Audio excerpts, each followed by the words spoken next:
Some people build businesses, some build industries, and a rare few redefine them.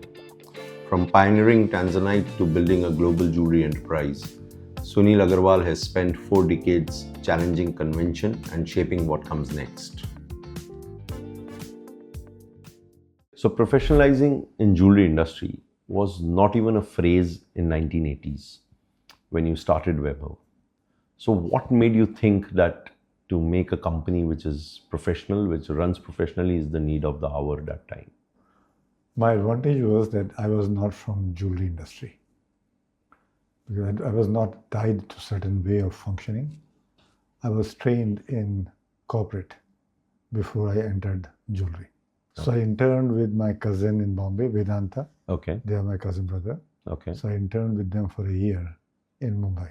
Okay. So that's the business I saw, and that's the structure or the method I employed in my business. So we could say that was Vedanta Group an inspiration? Anilji is my mentor and inspiration, there's no doubt. Right. My point was that I didn't have the set methods in my psyche that the jewelry must be done this way only. I was kind of open. Tell me something more about like your background in terms of education. I believe you did your graduations from here. Your family was in a photography business. So what made you think that you should enter the jewelry business? And there I wanted to make a lot of changes because from Bombay I became ambitious, wanted to grow. And then after some time, my father said, Sunil, Dick, I'm comfortable the way I'm running my business. If you really want to grow, I'll introduce you to a friend of mine, Mr. Pramod Kotawala. You learn gemstones from them and start something on your own. Right. The best advice any father could have given. Right. Right. That's true. And he took me to Pramodji, and Pramodji was kind and gracious enough to accept me as a mentee. Right. And I interned with them for 6 months and then just started the business. Great. I was 20-year-old then. A lot of ambition, a lot of new ideas, a lot of new experimentation. So I believe you started with the gemstones, like loose gemstones. So did you started with trading or you started with cutting?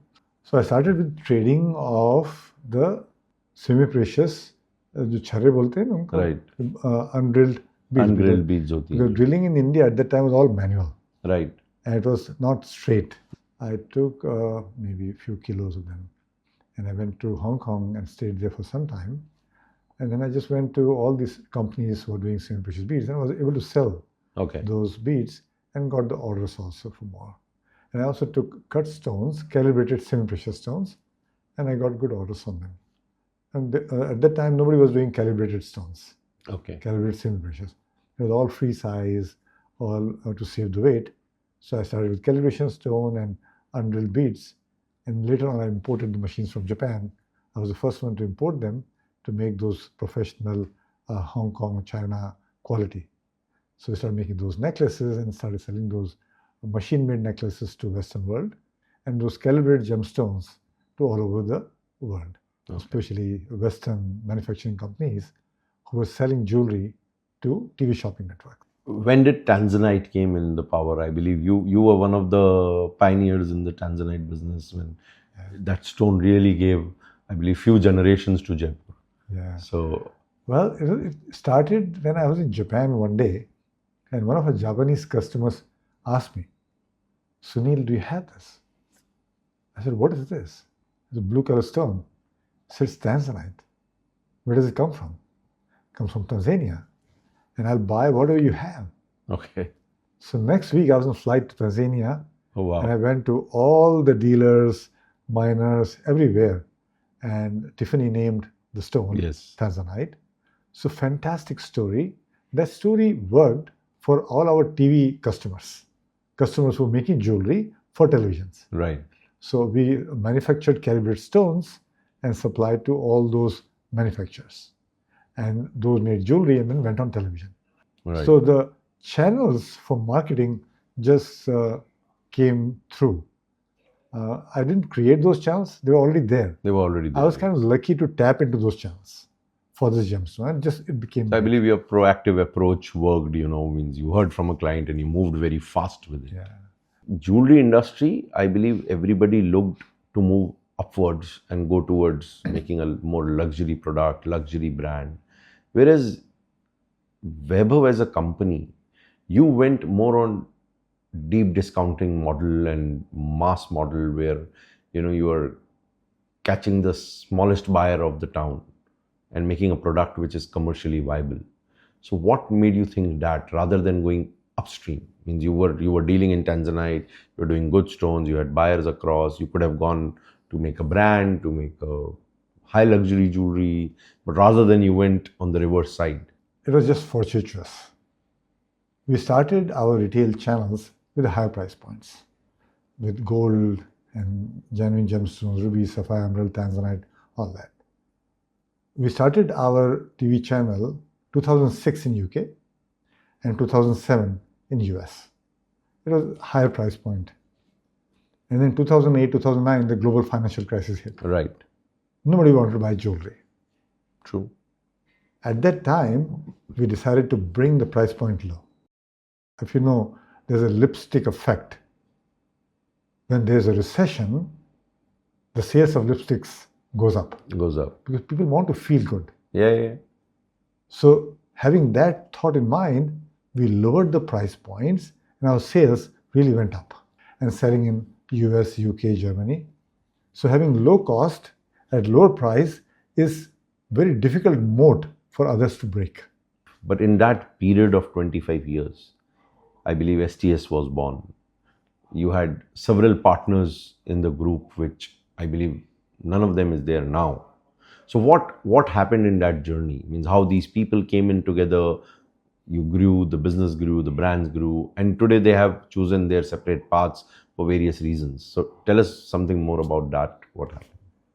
In life, people come together for a certain purpose. Right. And purpose fulfills, they find their own way. Right. And I'm lucky to have association with many great people in my life. Right. And I'm thankful to them. But when the time was right for them, they chose to move out and find their own way. But together, when we worked, it was beautiful. We continued the wholesale journey for a long time. First gemstones, then went into jewelry in 1997. We went public, raised some money, and started the jewelry manufacturing in Jaipur. And after doing the MBA from Columbia in 2003, I got the realization that in B2B, in jewelry, we won't be able to scale. And then we raised additional money from Vaibhav Pincus and from Nalanda, and that money we utilized for these retail ventures. And set up all these retail ventures to go into B2C. Right. And that was a trajectory change for VGL. So what made you, how old were you when you went for this MBA? In 2001 to 2003. So how old am I? I'm 67 now. In 2026, 25 years ago. 25 years. So you were almost 40. 40, yeah. 42. Right. Yeah. And what made you to take that decision that, now you need to do this MBA? Because I was hitting a ceiling. Okay. And my wife had done engineering from Columbia. Okay. So we were already in New York at the time. Okay. And then she said, Sunil, I've benefited quite a lot from Columbia. It's a great college. So if you're hitting a ceiling, you're getting frustrated because your B2B is not scaling. So why don't you go to Columbia? You'll find a way. Right. So I applied and I got very lucky that in first attempt, I was admitted. Oh, very good. And this was a how long course? 2 years. It was a 2 years, like on campus? It was executive MBA. Executive MBA. So you had to go 1 day a week. Okay. Full day. Okay. And then about 20, 25 hours a week at homework. So that was, initially it was a little difficult, but over the time, over a few months, that became very enjoyable, very fulfilling, and I started to see the benefit as well. How did your team support it that time? Because, you might be absent from business and it must be one of the peak times of business that years. Yeah, so the team was very supportive. In fact, I felt that I was too much into the weeds when I was in business.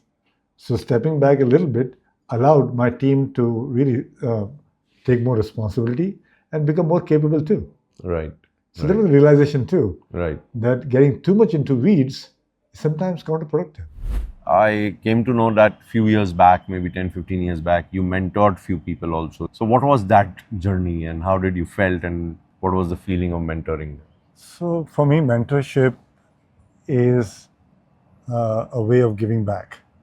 I received quite a lot from Anil ji, from Pramod ji Kotawala, and so many people in my life. Right. So wherever opportunity arises, I try to give back because I want that journey to continue for future generations as well. But wasn't there ever a feeling that, these people will learn, they would probably set up a similar competitive business and that would be a competition to Vaibhav Group? Was that ever your thought process? The market is big enough. The market is big. It's huge. And not only market is big enough, it is up to us to create bigger market. Right. If you could have one conversation with Sunil Agrawal who was 30 years old, what would you say? The ups and downs of life are for a purpose. The downs are when you don't know the way and you experimented something, didn't work out. It feels like down. Ups are something that when you were lucky and something worked, the ups are going to be there.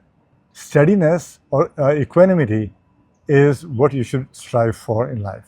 Anything would you like to say for the youth of today in our industry? What should they look at? Where do you see the future? Or I would say, which stone you see the next Tanzanite?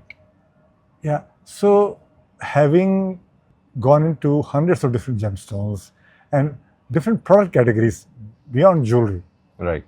I feel that the opportunities are immense. And the information today is so easily available. So you should take up any business that you do, any line you choose has potential. But go deep into it, become student, learn deeply about it, keep on experimenting. If you are not successful for some reason, you haven't studied enough.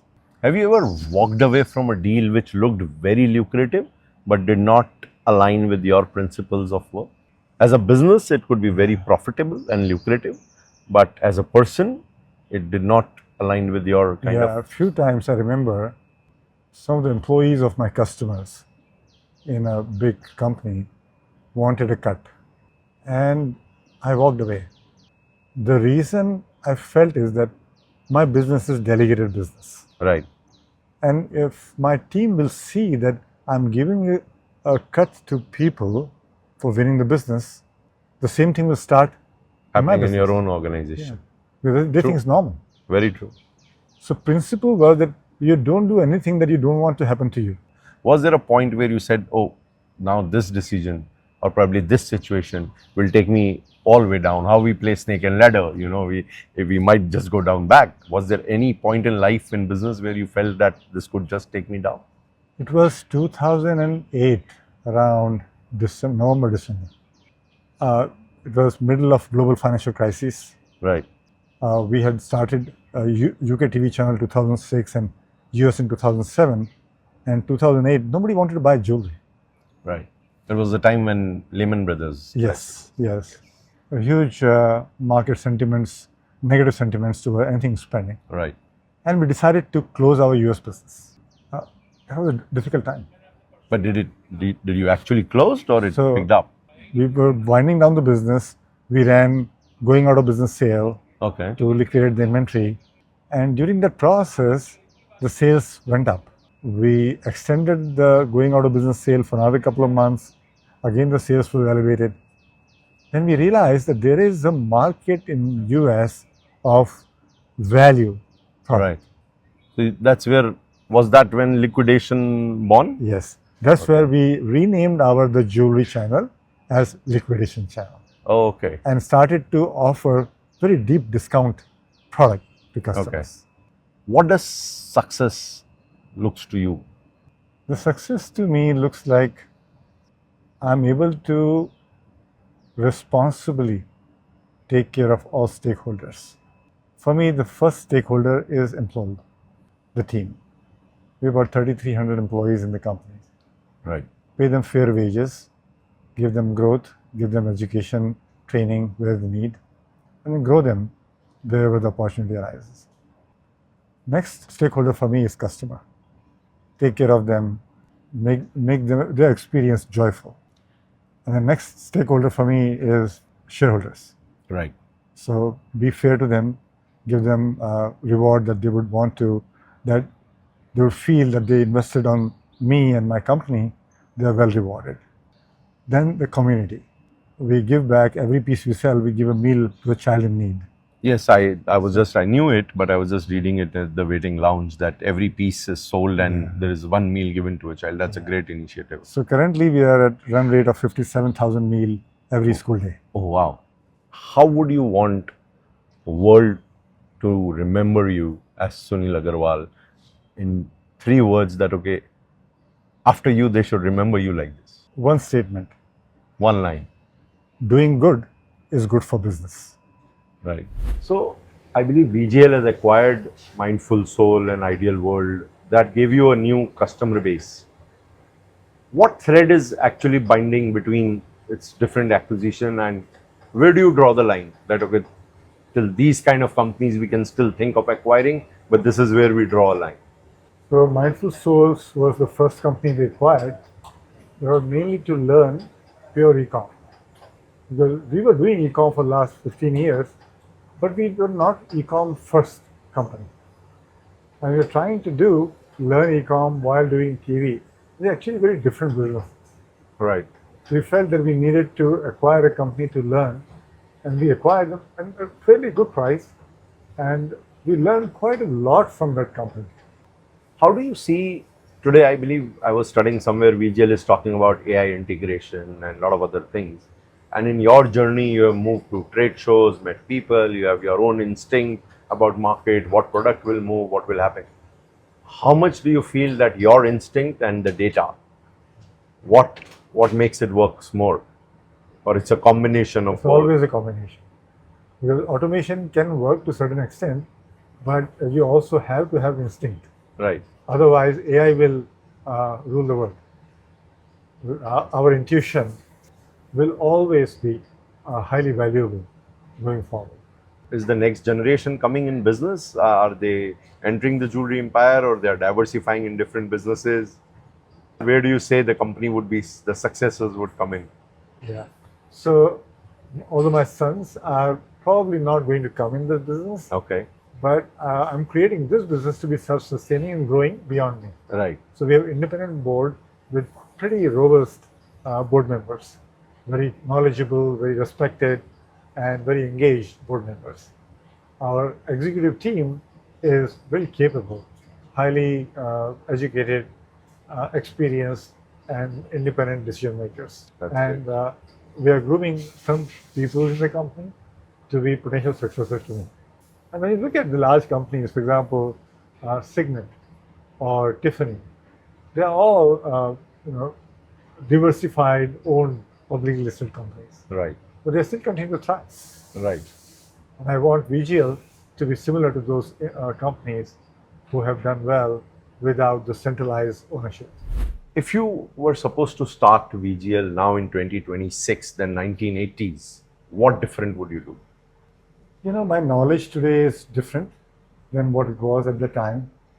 So I would look for opportunity that offers the highest growth rate. I might go with AI, LLM search based business, because that is the area I feel will be highest growing in coming times. So something to do with maybe a technical product, maybe a product which is going to benefit large portion of the population, and market it through the AI search. AI search engines. What would you say for people? What they should do or apply in themselves or in their businesses to become successful? I would mention it for the people who are starting out. What are the key ingredients in your personality that will make successful entrepreneurs? So number one, hard work. There's no substitute for hard work. If somebody got lucky, they got lucky because they worked hard. Perseverance. Because we don't know everything when we start out. The failure should not be taken as a failure, but an opportunity to learn and reapply again. Intelligence is good, but I rate persistence or perseverance higher than intelligence. Right. So these hard work, persistence, and people-centric relationship. That means you do to people what you want other people to do to you. Always think win-win. You go very far that way. What I am able to put it into a nutshell is that there is no substitute to hard work. You have to work hard. Yeah. Your goal and vision has to be clear, and you have to do whatever to achieve it and to work, try again and again. You will success one day, but you have to keep on trying. Yeah. Losing it or not trying it again anyway takes you back. So Yeah. there's no way out. And then the last thing what you mentioned was relationship. Yes. And be win-win. Don't be selfish. Don't just think about your own benefit. Yeah. And that probably will make stronger relations and stronger partners, and that would take things farther away. I also want to talk about how you bring up the next generation. Right. When they're young. So in our case, I have two sons, and we've grown them with very high agency. That means we had a philosophy at our home never to say no. Okay. If our son are asking something, we would just give them consequences of their action, and then they can do what they want. Right. We never gave them any allowance, no pocket money. Okay. They had to earn their money. Even when they were 8 years old, 7 years old, 10 years old, they had to make their money. The first phone our sons bought was from their own money. So what do you mean their own money? Means we would give them opportunity to make money. Right. For example, my sons, we were living in New York. My younger one was born in New York. Older one was young when we went there. So he would come to office. Every stone that he would find from the warehouse or our storeroom, he would get 25 cents for each stone. Okay. That way he collected money for buying his own phone when he was 13. Teach them industriousness right from the beginning. Give them opportunities to earn. Right. But if they say that you have a lot of money, you can afford to pay me, sure, we have a lot of money, we can give you, but we'll spoil you. We want to give you tools to learn to make money. Right. Combined with that, never say no to them. Let them understand from their mistakes, consequences that they have. We can tell them the consequences how we think, but still they'll try. Right. And unless it is really risky behavior that they're doing, we wouldn't really intervene. Intervening again and again is short-circuiting their decision-making ability. So both our sons are pretty much self-independent, pretty young age. Right. My older one is 37. He already created 2 businesses and sold, one to Facebook, other to Altasian. Right. The last one he sold about 6-8 months ago for $600 million. That's great. Means that it's important if parents think like that, and that creates new entrepreneurs in the market for sure. Absolutely. I always wanted them to come now my business, but our purpose as parent is to see them happy, successful, thriving. Right. And they are. Yeah, and I believe the way you said he sold his second business at that age, so probably he did much more. Yeah, that's true. His trajectory is much higher than mine. And this is what I want to share with viewers, that you can be successful entrepreneur in whatever you do with these 3 things. That is hard work, perseverance, and win-win philosophy. And for your next generation, give them agency. Let them do what they want to do. Tell them the consequences. Don't give them too much of a comfort, which is for their discretionary spend.